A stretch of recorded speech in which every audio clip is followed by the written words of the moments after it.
Good morning. Welcome to the KRT February 20, 2025 board meeting. Appreciate everybody coming out on a very cold and snowy morning. You want to do a quick roll call, make sure we're good on the quorum and who's in attendance? Sure. Travis, we have online, we have Larry Bailey, you said? Yes. And I think Mayor Casebolt's trying to sign in, but we'll wait for him to show up. In person, I have Todd Goldman, Valerie Gaynor, and Jay Snodgrass representing Kanawha County. Mr. Tom Tolliver representing the City of Charleston. Larry Bailey is joining us electronically from Dunbar. Maurice Anderson from Montgomery, and Gene Arthur from South Charleston, and Bob Sutphin from St. Albans. So we have 6 of our 8 partners present, therefore we have a quorum. Great. Thank you all for coming. Yeah, I see staff in the room, but I understand that Mayor Summers is online as well. Yep. Good morning, That's Mayor. right, sir. Thank you. Good morning. Happy to have Snowy you. up in Clinton. Thank you. Snowy up here in Clinton and then icy. Well, glad you're safe somewhere. I'm at the office. Don't worry. Your tax dollars are at work. So we'll go ahead and get started by looking at the board meeting minutes from January. I had 2 revisions, which I've already relayed to the scribe, and they're going to be corrected just on some dates and attendance. Anybody else have any comments or questions? Is there a motion for approval? Second. Motion and a second to approve the meeting minutes with the revisions that I relayed to Brianna. Any of those, all those in favor of the motion signify by saying aye. Aye. Any opposed? Motion carries. Next, we'll look at the financial statements. Jessica. Good morning, everybody. If you want to take a look at Schedule 2, that's our statement of revenues and expenses. Our operating expenses exceeded our operating revenues by $1.4 million this month. That is on the higher end of our monthly average, but is not unexpected because January is when we pay out unused PTO that is over the carryover limit.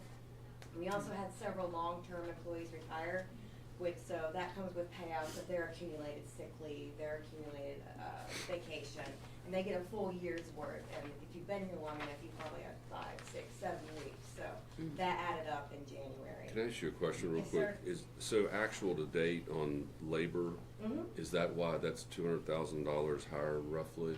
Year to date, Yes. that and we had increased the number of people we have working in the garage where we've been understaffed for so many years. Okay. I believe they're at full staff now. So that's a large part of that increase as well. Okay. Sorry. No problem. Okay, fringes are also up for the same reason, more wages, more payroll taxes. Revenues through January exceeded budget by about $350,000.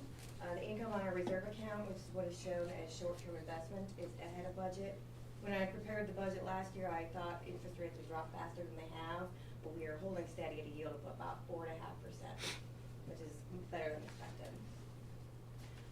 This month we received $190,000 from the Kanawha County levy, brings us up to almost $6 million for the year to date.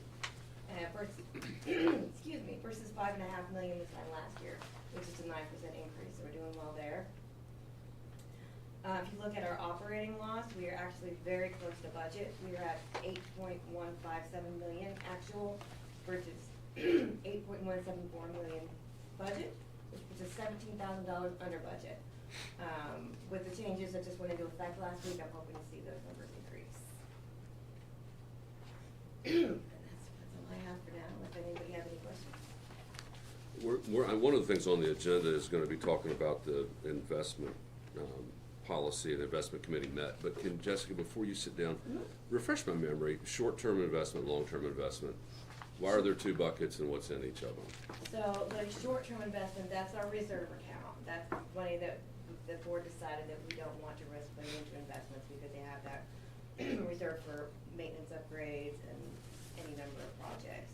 The long-term investment is a smaller amount that we decided that is okay to put into equities and put in the market. It was just a little bit more volatile. So the reserves is based on like a money market return? Yes, Okay. yes, it is a money market account. And yes. the long term is that blend of 65 equities, 35, or whatever that amount was that the board approved? Correct. Okay. Okay. And that's going to be relevant when we get to the discussion about the investment. I always have a little trouble remembering exactly what that. Yes, we looks keep like. the short-term in a very safe way. You're not gonna lose money in a money market account. Right. Okay. Right. Does anybody know on February 20th something that historically insignificant happened? Nobody recall? Do you remember, Kurt? He's nodding. I know. I know. What was it? KRT's CFO was born. Yeah. On February 20th? Yeah. I remember. CFO what? Was born. Oh, Jessica Gardner. Is Oh. Is that what you were hinting at? Yeah. Okay. Yeah. Very happy birthday. Happy Yes. birthday, yeah, very much. Mine was the 13th, and I turned 92. Whoa. Just a week ago? No, January the 13th. Excellent. Wow. Wow. I'm 92. Congratulations. Okay, anybody have any other questions for Jessica on the financials? If not, those will be attached to the meeting minutes for future reference, and we're gonna move right along. It looks like we're up to invoices in excess of 5,000. We do not have any invoices in excess of 5. No maintenance emergencies that need funded. Oh, we'd have. Not right now. Is that later in the agenda? No, I got good news. Okay, Good news. It cost you last month, but I got good news this month. okay. So we'll be moving along to insurance report. Good morning, everyone. We didn't have any new insurance claims last month, and we were able to close one as well. We're working through some of the longer-term claims. We've got some mediations to deal with and working through some lawsuits as well. But I'm happy to report we had no new claims last month. Very good. Let's see, is operations Jacob's gonna be up? Operations report, one there for the month of Yeah. January. We did see a big decrease in ridership, a 17% decrease. There's a couple reasons for that. There's a couple days where we canceled or had to suspend service in January. Then we also had two separate issues with two different vendors on our bus passes. So one issue was one vendor produced the tickets, our monthly bus tickets, and after they produced them, they did a quality control test on it, and they didn't work. So that delayed the time in us receiving the good tickets. Then our second vendor printed some day passes for us, and they put an expiration date in the day passes, in the coding of them, when there shouldn't have been an expiration date. So we worked with both vendors to get the tickets resolved and come up with alternate solutions. But the solutions didn't allow us to track the ridership as we normally do with fare boxes. So that's why the numbers look pretty low for the month of January. Yeah. It's not that those individuals didn't ride with us, it's that our normal means of calculating them was interrupted by some of these, we had to be inventive with solve situations, which Jacob's team did with Travis really quickly, so thank you guys. So the decrease is a combination of those different sources? Those three events, yeah.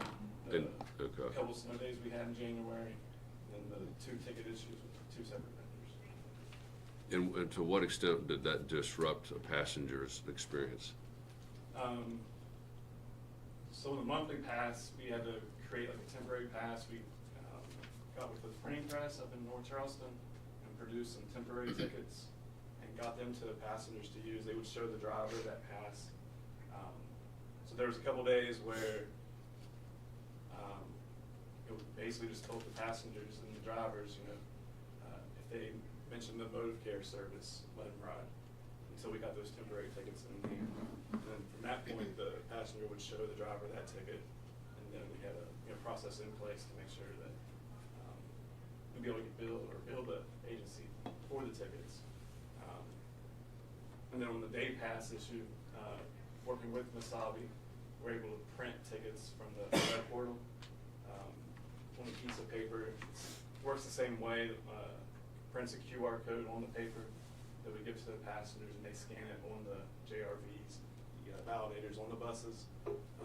We can also print them off and give them to the vendors for the social services who purchase these tickets. So there's a couple days there to get that process in place, but everything's working smoothly now.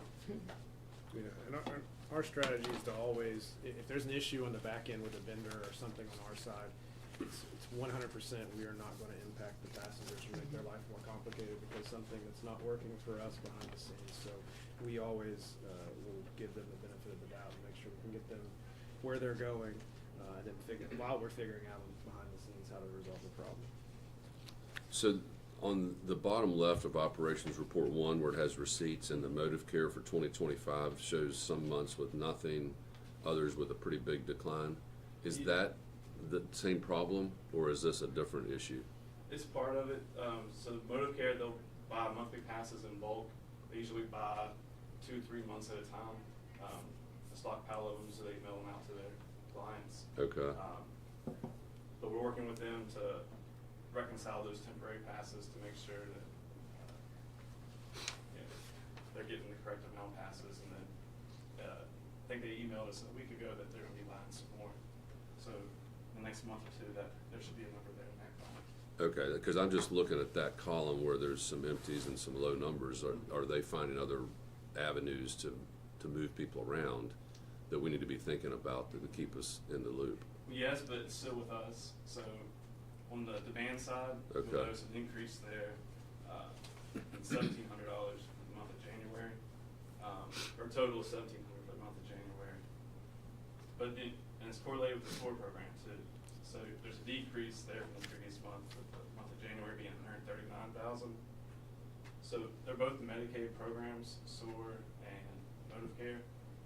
The state has requested, or demanded actually in the last agreement through the SOAR program, that we transfer as many of the SOAR passengers to the motive care program. Those that have Medicaid, that is. So we expect to see the SOAR funding there decrease, but the demand column there to increase in revenue. Basically, no net change. Just going to be Slightly, yeah. We'll have to monitor to see what that change is, but there could be either an increase or decrease because of the reimbursement procedures are different. Any rumblings about changes in funding for SOAR with all has that come up yet with new administration and federal funds and state budget issues? Not on that front, no. Yeah, Just, okay. We are monitoring it. yeah. Yeah, the calendar that they gave out for SOAR still maintained that $4 million number that we had seen the prior year. The only changes with SOAR that we've heard so far was that we're actually gonna be able to invoice monthly now instead of quarterly, I believe, right? Yeah, For the reimbursements. The SOAR program was getting allowed to draw down from the grant quarterly, causing an issue to getting the funding to the agencies, the transit agencies. So that has changed now to monthly, so that we should see the reimbursements in our accounts sooner. You should also give some more accurate reflection of how that program is being used across the state, and hopefully give the SOAR coordinator and DHHR the ability to anticipate if we are getting close to that $4 million mark quicker than expected. Then on the same report, on the bottom right box, the transit app, the number of rides was around 10,000 rides for the month of January. It was right on line with the other months. We did have those couple days where service was canceled or modified, so we did expect a little decrease there. And then moving on to Operations Report 2. So again, with the day pass, the 31-day pass, we see big decreases there, from January to February, December to January.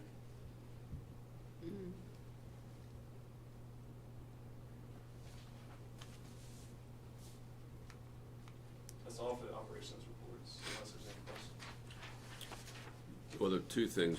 You handed out Operations 3. Yeah, and we'll go over that throughout. Okay. And then the other thing, tell the board what the protocol is for snow days. Yeah. As far as changing service, canceling service, modifying it, what goes on? Because, I mean, these snowstorms have hit at terrible times. They've always been at like 5 a.m. this year. Yeah. So, we look at the weather forecast, and when we see a storm coming, we plan and staff appropriately. The nighttime supervisor normally gets off at 1 a.m. We usually stay over till 3, 4, 5 a.m., depending on how bad that storm is. So the first bus that leaves under the new schedule leaves a lot is 3:20 a.m. So that supervisor will go out, check Montgomery, which is where that bus is headed, to check that route before sending the driver out there. Then we have 4 other supervisors who work in zones. One's like St. Albans, the other's Nitro. We've got one out Quincy, Montgomery area, and one that's kind of centralized in Charleston, monitoring Southbridge, Sissonville, Elkview, Clinton, those areas.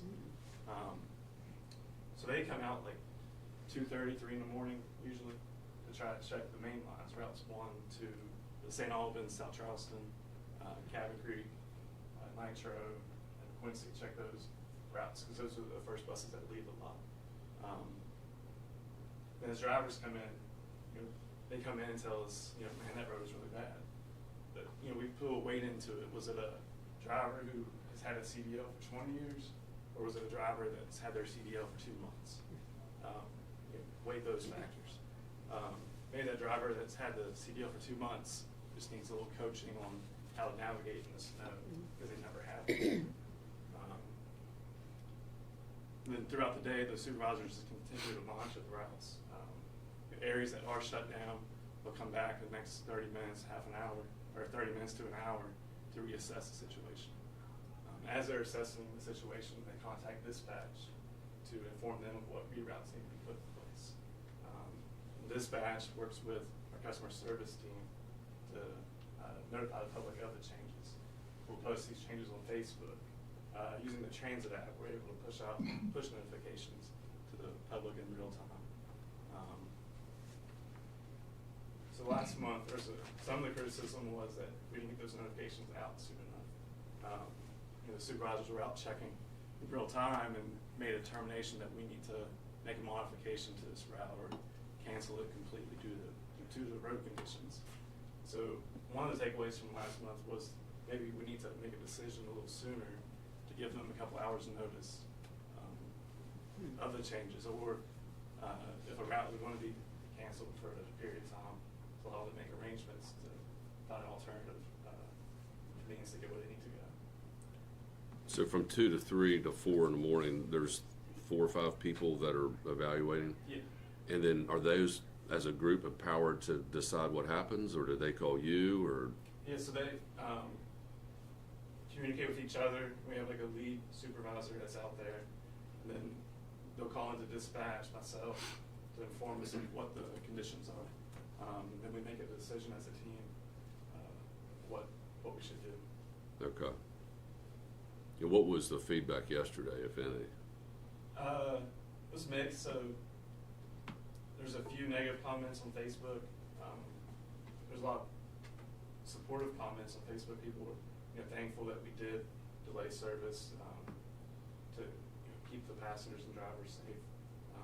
It was pretty standard with all. A little bit of both. Yeah. Mixed reaction. Well, and I can see the communication's a big part of that, so that somebody's not anticipating it coming, and that Right. we at the last second decide it's not. Right. It's like during the COVID period where we were having to cancel buses just on a whim because of a driver shortage. And getting that information out to them as soon as possible is critical. Have we had any bus incidents? I mean, slips, accidents during the high water or the snow?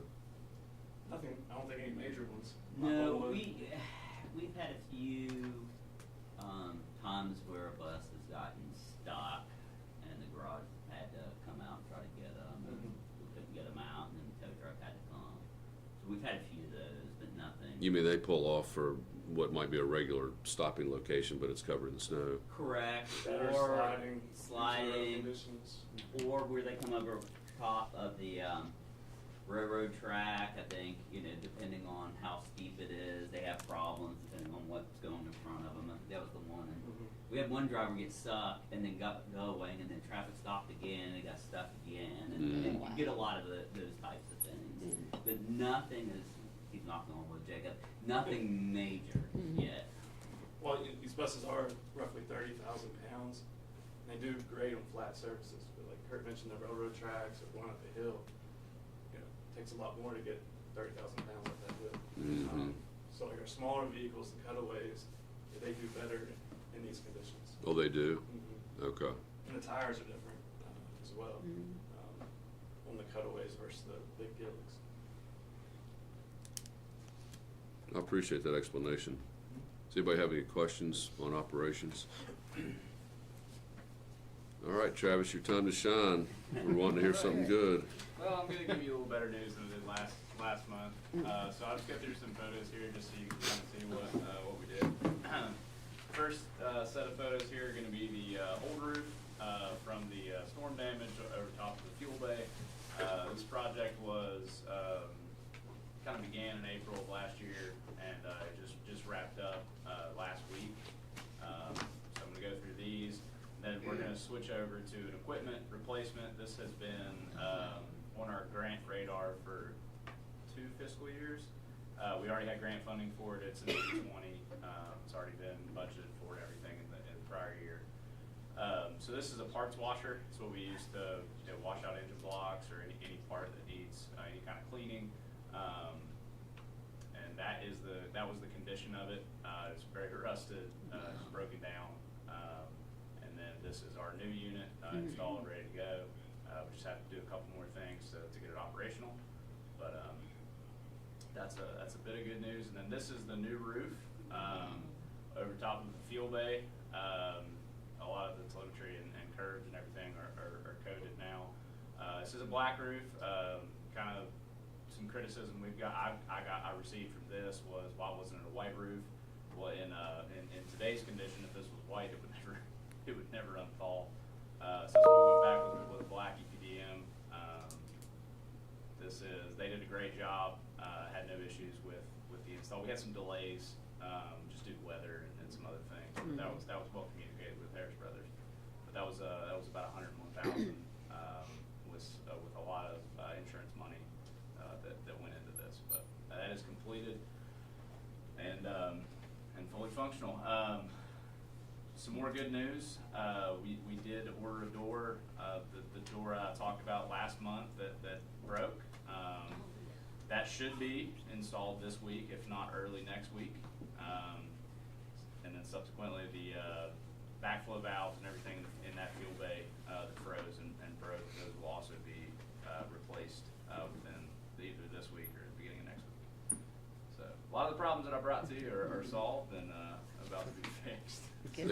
They did that roof during January? Yeah. That's remarkable. Every time that they had a pretty day or halfway pretty day, they were up there Wow. installing it. Because it was cold the whole time. It was. Mm-hmm. But they did a great job. No complaints. Yeah. That's good. And has the manufacturer been there to issue the warranty? Yeah. Yep. So they have to get the manufacturer. It's been involved. inspected? Yeah. So. Okay. Any questions on maintenance? So that's the end of maintenance for the year. If the year's only 2 months, yes.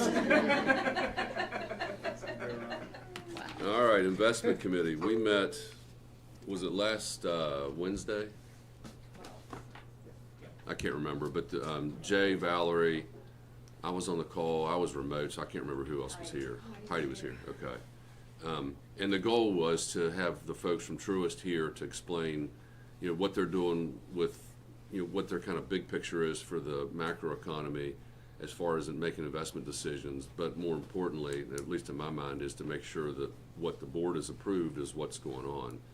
It was helpful because apparently there's a 2017 investment plan that none of us recall. I mean, I'm probably the only one that should recall it, and I don't. And so that's been made known to us, and that's what they were following. That needs to be reviewed.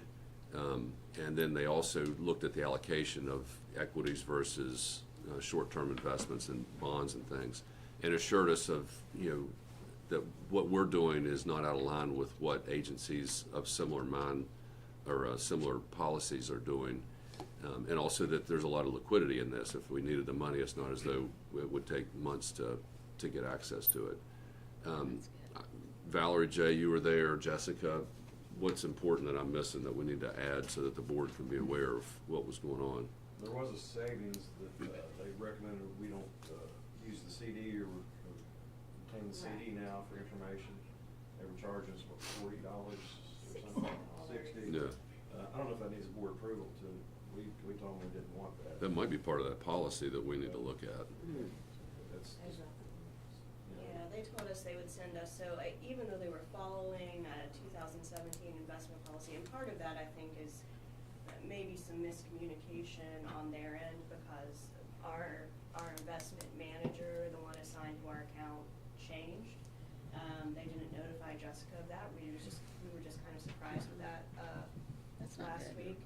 And he had access to some old information, but it's our understanding from that call that the allocation split between equities, fixed income that the board approved, I think it was fall of 23 or so-ish, is still being followed actually, even though this new guy's only seen the 2017 policy. So I think we want to take a look at that 2017 policy.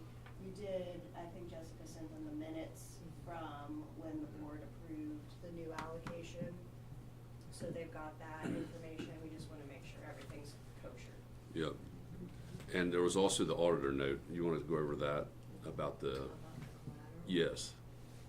Well, they basically, so the auditor's note said that not all of our cash was covered by the FDIC, and what they explained, what Mike explained was every audit report that he's seen on a governmental agency has that note on it, because it's really, really hard to kind of take your cash and put it in little buckets to make sure everything's covered. But he assured us that the strength of Truist, they're a large bank, they're very careful, very conservative with their investments, and assured us that we're fine. Well, as long as we have an investment account, it's not going to be insured anyway, because that's not part of what the insured deposit is. So once we went that route, we knew that we had allowed ourselves to be in a position where we had uninsured funds with Truist.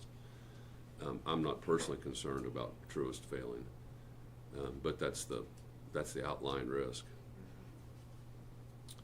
So I think at this point, for sure, if you can circulate that 2017 policy, we ought to digest that and then decide if we can handle it at the next board meeting or if we need to meet and discuss it. But there might need to be some board action to make sure that everything's in tip-top shape and exactly where we want it. And this is exactly what was decided in 23, was that we're going down a path that leads to some reward but has some risk with it, so we're going to keep a close eye on it.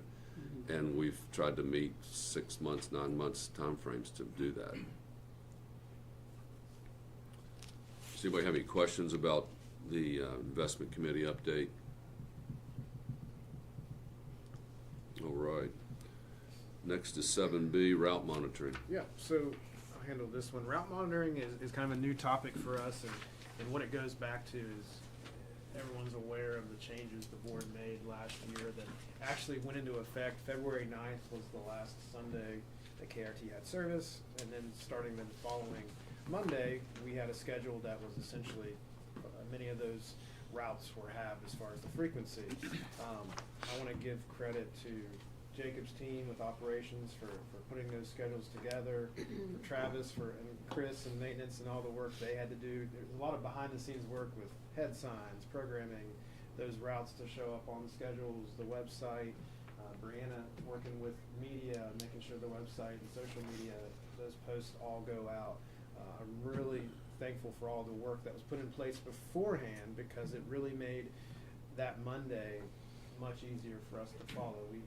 We were prepared and had extra people to answer the phones that Monday, thinking people were going to overwhelm us with calls of, hey, the bus isn't coming at this time, what do I do? And there were a handful of those calls of people saying, hey, I usually get this bus, how do I get there now with the new schedules? But it was an oddly quiet day, which was nice, but it was a testament to the work beforehand and to the news. I appreciate it. They ran the story about our schedule changes 6 or 7 times. So there wasn't really an opportunity for people to miss that, hopefully. And there were calls of people who had legitimate concerns and that the changes really did negatively impact their day-to-day life or the way they got to work, school, etc. And that's unfortunate, and we anticipated that happening. When that does happen, we try to give them as much information as possible, but also recognize we can't tailor a custom schedule for every single person, and that's tough. This topic is because when we had those public hearings and we talked about how painful it was every 15 years to make big changes, I promised that we would try to keep our routes as fluid as possible and keep an eye and monitor these routes, see what's working, what's not working. So when we make those decisions, A, it's not a surprise, and B, it's not looking at 21 routes at a time. Maybe it's looking at 2 or 3 or 4 that are underperforming and keeping an eye on them and monitoring how they're working. So I think I've handed out to everyone this operations report 3. And Travis, if you want to put that up on the screen. Scroll down a little bit. So what the bottom table here looks at all of our routes, and especially what I want to focus on are the last 2 columns. You'll see down there on Oak Ridge is $44 a person, or a passenger. Sorry, you got South Hills 43. So you still have, and we go back to this recommendation that it's $4 or $5 is what makes sense for a public transit entity to operate the line. So you may see some of these and say, oh, well, system bill is only $24. That's way better than 40. Yeah, it is better than 40, but it's still exactly. It's still insanely high for us. So another thing to take into consideration here is we have had success with our 3 pilot projects from KRT Plus as far as East Charleston, West Charleston, and South Hills. If you go up on this page, Travis, you'll see those different zones, and you'll see the requested rides, and you'll see how we met the demand, etc., and how that's gone up every single month. And we anticipate that to still go up. But as we went through that pilot, and the question was asked, how are we going to know if this pilot is successful? We're never really going to know if that pilot is successful if those routes that operate simultaneously with the on-demand still exist. And that's, again, back to those incredibly over-subsidized routes, mainly what we call the hill routes. When we met and had all those months of debate and public hearings, and we said, hey, what should we do? And originally it was, well, maybe you take out 11 of these routes. And the board and I applaud you all. You listened and you said, well, what's the alternative? Can we minimize the frequency, etc.? There are still routes on this list that if you had a budget surplus, I wouldn't be able to look at you all and say it makes financial sense for us to run these routes. That's tough because there are real people who ride those routes. There's people who ride South Hills. There's people who ride Oak Ridge. But at $44 a person, it's tough to justify how we're spending our safety levy money, etc. That way, when we have things that we know in order to maintain our service, we're going to need to spend those funds on. So that's what I want to make sure we point out. Again, I don't think we will ever know if KRT Plus is working if we have a South Hills route, if we have South Park, Fort Hill. There's 4 or 5 routes that quite honestly don't make sense for us to operate. And I'm just going to be as straight up as possible, and I think that what needs to happen in this coming year is that we look at those routes, we go through the public hearings, and they're not public hearings for 11 routes or changing the entire system. It's 2 or 3 at a time, and I'll sit there and I'll take it because it's legitimate feedback from those people, but I can look everyone in the eye here around the table and say it does not make sense to run some of these routes, and I'm not going to apologize for it. What is it? Explain to me this completed rides column on the on-demand, because it looks like that's a lot less. Yeah. So essentially, and Jacob can correct me if I'm wrong here. So the column that really is important there is the met demand rate. So the met demand rate is when someone says, hey, I want a ride, and it hooks you up with a ride and says, hey, it'll be here in 5, 10, 15 minutes. The completed ride rates, those could be impacted by someone canceling the ride if they said no, or if they were a no-show. Those happen a lot of times. So somewhere between getting a ride and then the van showing up, something happened on their end to make that number go down. So that number looks bad, but and really though, the 92%, 88, 84, is not terrible. We'd like to hover around 90% before we were able to push these zones out bigger. But that's kind of the next step too, as we look at how those on-demand zones are performing. That's a good question. Some of those trips that didn't meet the demand is they booked the trip outside the window. So right now the pilot is 6 a.m. to 6 p.m. So if they tried to book a trip at 9 p.m., It'll we count couldn't as meet a that day. demand. Yeah, so that deflates our percentages of net demand also. It's tough to create a clean column on that table that doesn't get impacted by those outliers. That's true. But overall, I mean, the ridership experience and being able to perform, even let's say if it is 88%, it's still pretty darn good for a service that goes picks you up at the door and drops you off. So I guess the moral of this is just look, I think in the next few months, going out, especially some of these the highest cost per passenger routes, and sitting down and having a conversation or having public hearings to say, we don't know if we can do this. Is the ridership column under fiscal year 2025, is that estimated or is that like to date? That is year to date, correct? So it's Okay. obviously lower than what. Yes. So it looks worse by far because you're looking at a whole year versus Right, okay. half of the year. Yes. So that is unfair. the way So that's somewhere along the line, we're gonna need to have a comparison that's year to date or something like that allocated Yeah. to see what's happening. Yes, And we then will do that probably next time. after February 9th to see if the ridership's changed. Exactly. Yeah, because the ridership on these routes that are heavily subsidized, that number may shoot up if people are now using on-demand in place of Yeah. the fixed route. Yeah. The more people use the on-demand, the higher your The subsidy worse is it's gonna look. Exactly. Yep. Yeah, so I just don't want it to be a surprise when I come back and say, you know, we felt like we achieved, and it was a substantial change and an improvement, what happened after February 10th, but it's not a, hey, the job's finished, it's a, hey, we still have the responsibility to keep an eye on this. And several of those hill routes especially are gonna need to be examined. And even being as optimistic as possible, I can't see a world where they ever make it out of this. It doesn't make financial sense. So sorry for the sad story after that. Travis's good news. Go back to that if you want. But we can go back to the pictures. Look at that roof again. Yeah. Wow. But that's a reality, and you know, and it's, we'll get beat up about it, but look, like the work that a team of really smart people who come here every day and try to make the tough decisions in order to keep this running for people, long term, it's important work, and I appreciate what they're doing because it's tough, and it's tough for you all, I know, as a board to make those decisions because they have real impacts on real people's lives.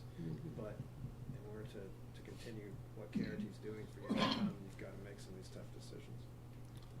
So your thought is you're gonna fine tune this operations report 3 and monthly, we're gonna take a look and see where we stand. Yes, and that as soon as possible, we would like to take a couple of these routes, and again, whether we do it by 2 routes at a time, 1 route at a time, I will do whatever the board wants to do, but sit down and have those public hearings and say, hey, here's, and in reality though, it's not gonna be, the last time we sat down and said, hey, here's the suggestion from Kinley Horn, are there other alternatives? I don't know that I'm asking that this time. I'm just telling you it's either, hey, these routes happen or they don't. Because there's not you can't cut them down to a quarter of the frequency and tell me that makes sense. You can't cut them down to a 10th and it makes sense. Because every time you keep one of those alive a little bit, you're allocating all this labor, et cetera, to it. So that's the unfortunate part about the next time we roll out. But we will do it in a way that's more fair and then slower to individual routes versus, hey, shock the whole system of 11 routes are going away. Well, we also aren't giving the on-demand service fair opportunity to perform well. Exactly. To really thrive. Yeah, if you still have the ability to ride the South Hills route and you can do that, why are you going to take the on-demand? Yes, it's more convenient. Yes, it'll come to your house. But if I don't have to change my life for whatever KRT is doing, I'm not going to. But if we can say, hey, 90% of the time we're gonna pick you up, and we think we can do better than that as we get more people using the service. Well, that's important to continue to look at. We're on to item, well, any questions on this particular part of the meeting, the route monitoring? If not, we're into public comments. The public comment sheet is blank. There's no public here today, unless somebody's online. Any other business that needs to be brought before the board?